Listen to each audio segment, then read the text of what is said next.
Well, hi everyone. I promised I would make a video to discuss what happens with a linear system of differential equations if the coefficient matrix has complex eigenvalues. This turns out to be something that comes up fairly often, and when we have complex eigenvalues, the immediate concern is making sure that we can still come up with real valued solutions, the types of solutions that engineers would care about that don't have I in them. So one of the ways to sort of explain what to do in this situation is to just show you an example of it. It's really not that difficult, but I just want to point out a few things about it and do an example here. So let's suppose that I'm trying to, as usual, solve my linear system x prime equals ax. I'm trying to solve for the general solution for x. And let's take this matrix A right here. Okay? So it starts off, just like always, we're going to find the characteristic equation for that matrix. So that's going to be the determinant of the matrix 9 minus lambda, 29, negative 1, and negative 1 minus lambda. Okay? And if we just use our little formula for a 2 by 2 determinant, we're going to get something like this. All right? And this is going to expand out into a quadratic equation. So I have lambda squared minus 8 lambda, and then plus 20. Okay, so you can check me on that pretty easily. We're going to, as usual, set that equal to 0 here. And this does not factor nicely, so I'm going to just use the quadratic formula to get the roots, and the roots will be 8 plus or minus the square root of 64 minus 80, all divided by 2. And if we simplify that, I have 8 over 2 is 4, and this is the square root of negative 16, which is 4i, but I'm dividing that by 2, so I'm going to end up with 2i. So the eigenvalues are 4 plus and minus 2i. All right? Let me take off this calculation now and just put the lambdas here. 4 plus or minus 2i. Notice that there are no repeats. The lambdas do not repeat, and so this is not a defective matrix by any means. And so we should be able to write down the solution fairly simply. I don't have to use any of the other techniques for defective matrices here. This is a non-defective matrix. Okay. Now, of course, corresponding to each eigenvalue, we also have eigenvectors. So, the next thing that we might do would be to take a look at the first eigenvalue. I'm going to recommend that when you have a complex pair like this, a plus bi and a minus bi, you always want to work, just for consistency's sake, with the same sign eigenvalue. So I'm going to work with 4 plus 2i right here. All right? So as usual, I have to find the null space of the matrix that I get when I subtract the eigenvalue from the main diagonal. So when I do that, I'm going to get 5 minus 2i, 29, negative 1, and negative 5 minus 2i. All right? And as usual, these two rows of this matrix have to be multiples of each other. When we have complex numbers involved, it doesn't always look like it. It may not look like these two rows are multiples of each other, but they are. So I can cross one of them off. I usually just cross off the one that has the bigger, nastier numbers. It doesn't really matter too much. And then I'm going to use my little trick for getting an eigenvector from a single row of 2 entries, which is I'm going to reverse the order of the position of the 2 elements, and I'm going to change the sign of one of them. I'm going to change the complex number to a positive 5 plus 2i, and I'm going to leave the negative 1 the way it was. Okay? Now, what we're going to want to do here is actually write this with 2 parts. We're essentially going to bust out the I from the part of the vector that has I in it. So notice what I just did right here. I took the parts that don't have I, the 5 and the negative 1, and I made that into a single column. The I is right here. I'm kind of busting it out in the sense that we used to bust variables out. And after I do that, there's a 2 left over in the top entry, and there was no I on the bottom row anyway. So this is the vector that I would end up getting. So what I have then is I have an eigenvector, I'll call it V here, which is 5, -1, plus I times 2, 0. So I'm going to just kind of emphasize the results of our calculation there and give myself some room down here now. Okay? Now, normally, of course, we have another eigenvalue, which is 4 minus 2i. And we could go through, you probably remember that to get the eigenvalues and eigenvectors for a complex pair, when you go to the conjugate eigenvalue, so when I go from 4 plus I to 4 plus 2i to 4 minus 2i, all I have to do for the eigenvector, instead of actually working anything out again, I just have to conjugate the vector that I got here, which would give me this vector right down here. I don't have to go through the null space calculation again. I can just go straight to this pair. Okay, but as it turns out, for what we're doing here in chapter 9, it's actually not necessary to write down that conjugate information at all. Because it turns out that just this one eigenvalue and eigenvector is enough to give us 2 solutions, right? It's going to give us, we need 2 solutions for this 2 by 2 linear system. And a single eigenvalue, which is complex in nature, can be used to extract 2 real solutions.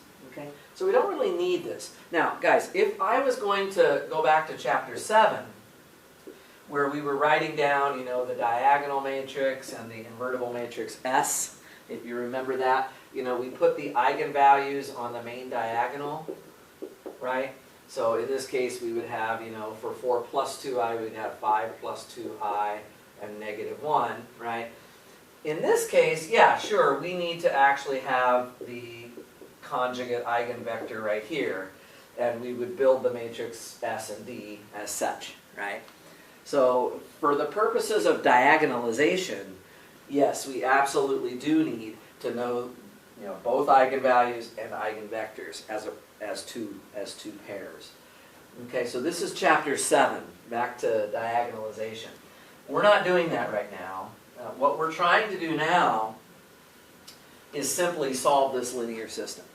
And it turns out that I can get away with just this information right here. I don't have to look at the conjugate eigenvalue. Okay? So let's talk about how we're going to come up with the solution. All right, so normally the x of t is just e to the lambda t times v. Okay? So in this case, of course, that would be e to the 4 plus 2i times t. And then the vector is this expanded expression here, 5, -1, plus I times 2 and 0. Okay? And as usual, if I want, I can FOIL this out. So I'll have e to the 4t at the beginning here. And if I multiply that by e to the 2it, that can be rewritten using the Euler formula, as we saw earlier in an earlier chapter. I can take e to the I times theta, essentially, and write it as cosine of theta plus I times sine of theta. Right, and then of course I still have the eigenvector that looks like this. Okay, so far I'm not real happy with this answer because it still has I in it, right? But what we can do next is we can go ahead and actually FOIL this out, right? We can FOIL this out. So I can take, cosine of 2t, this one, times the first vector, which is 5, -1. Okay? So that's the first, the first and the first, right? Now, it turns out that the next thing that I would want to do is put the last terms together. You see, because I times I is actually I squared, which is -1. So I'm going to put a minus here. Sine of 2t times 2, 0. Okay, so this is the first and last, and I'm going to group them together. And notice there's no I there at all. Okay, the first and the last has no I. Okay, now the outers and inners, okay, I'm going to give myself some room here to finish this. The outers and inners do have the I on them. So the outer term would be cosine of 2t times the vector 2, 0. And the inner term would be sine of 2t times the vector 5, negative 1. So it would look something like that. Okay? So there you go. The outer and inner part of the calculation is here. So it's FOIL, but it's better to think of it, you're not foiling it out, you're floying it out. Putting the first and last together, and then the outers and inners together. Okay? Still not quite an acceptable answer, because I've got this I still in the answer here. But as we saw back in the last chapter when we were solving problems like this, it turns out that you can go ahead and from this one complex solution, you can extract this solution by itself and this solution by itself. It would involve, to really show the math behind it, you would have to use the other eigenvalue, eigenvector pair, create another similar expression, and then do the appropriate addition and subtraction. I'm not going to show you all of that. I'm simply going to tell you that you can now go ahead and write down two real valued solutions. Okay? The first one is e to the 4t times this first part right here, cosine of 2t times 5, negative 1, minus sine of 2t times the vector 2, 0. There's your first solution. Okay? And then the second solution, well, that's going to be e to the 4t times the second part, and again, I can omit the I because I'm going to be able to get it to cancel out if I actually show or work through the details of how to get that to happen. Not going to do that here. I'm just simply going to write down the second solution as such. Okay?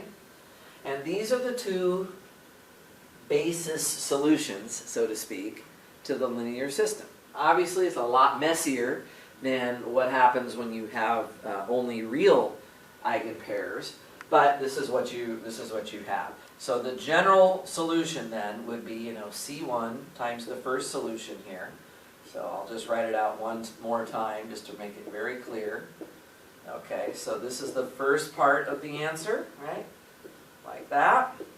And then plus C2, e to the 4t, and now I have to put down the second part of the answer, cosine of 2t, 2, 0, plus sine of 2t, and then 5, negative 1. Okay? So this would be the final general solution. All right? Of course, somebody could come along and give you initial conditions. The initial conditions would allow you to solve for the C1 and the C2. So like if I gave you some specific numbers, like let's say I told you that x of 0 was equal to 1, 2 or something like that, right?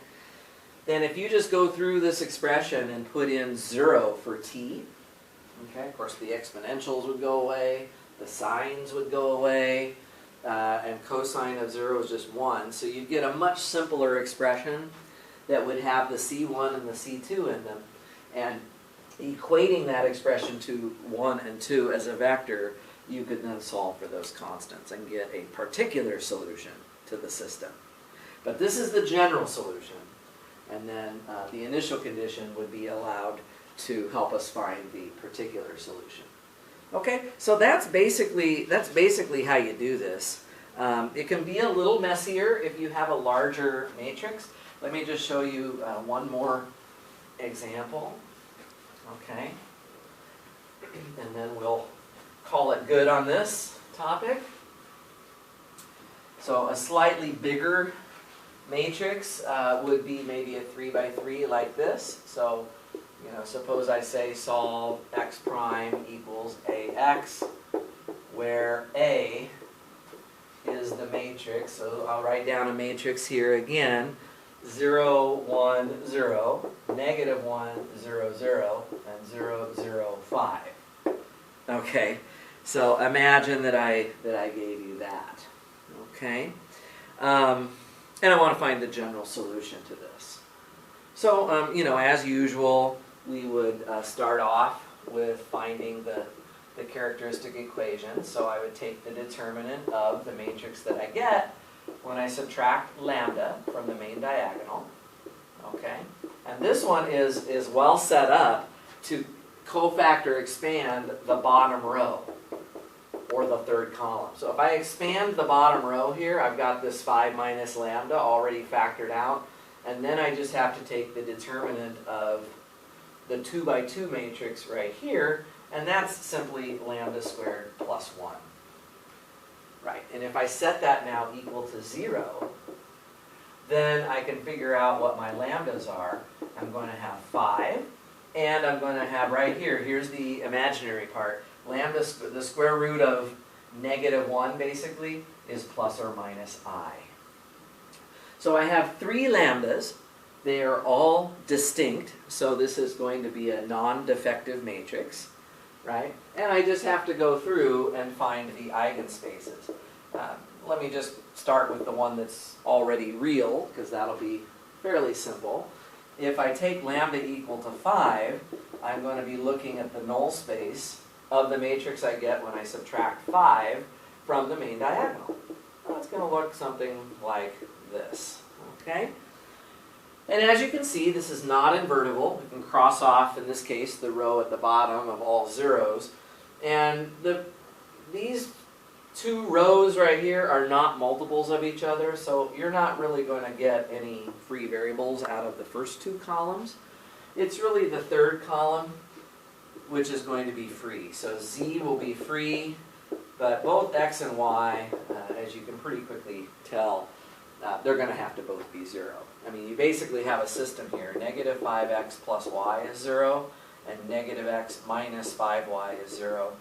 If you just think about solving that system, you see quickly that there's only one solution, which is the trivial one. So my vector here, after I bust out the t from the 0, 0, t, the vector that I'm going to use is 0, 0, 1. Okay? So my first solution then to this system, maybe I'm going to put it right over here in the corner so I can keep it handy. The first solution is going to be e to the 5t times 0, 0, 1. Okay, so we need to hang on to this for a little while we do the rest of the problem. Okay, I'm going to erase right here. As usual, you can always rewind me or pause the video to spend a couple minutes to look back at this. But I'm going to move on and work on the next eigenvalue. So this first solution was for the eigenvalue 5. Okay, let's look at the eigenvalue I right now. Okay, so this is a complex number, of course, and I'm going to have to find a corresponding eigenvector. I'm going to subtract I from the main diagonal of the matrix. Alright, and it's going to look like this. Now, this time, I cannot cross off the bottom row because this pivot right here is going to be pretty solid. And in fact, if you think about the variables that go with these columns, the last equation is basically telling you that 5 minus I times z has to be 0.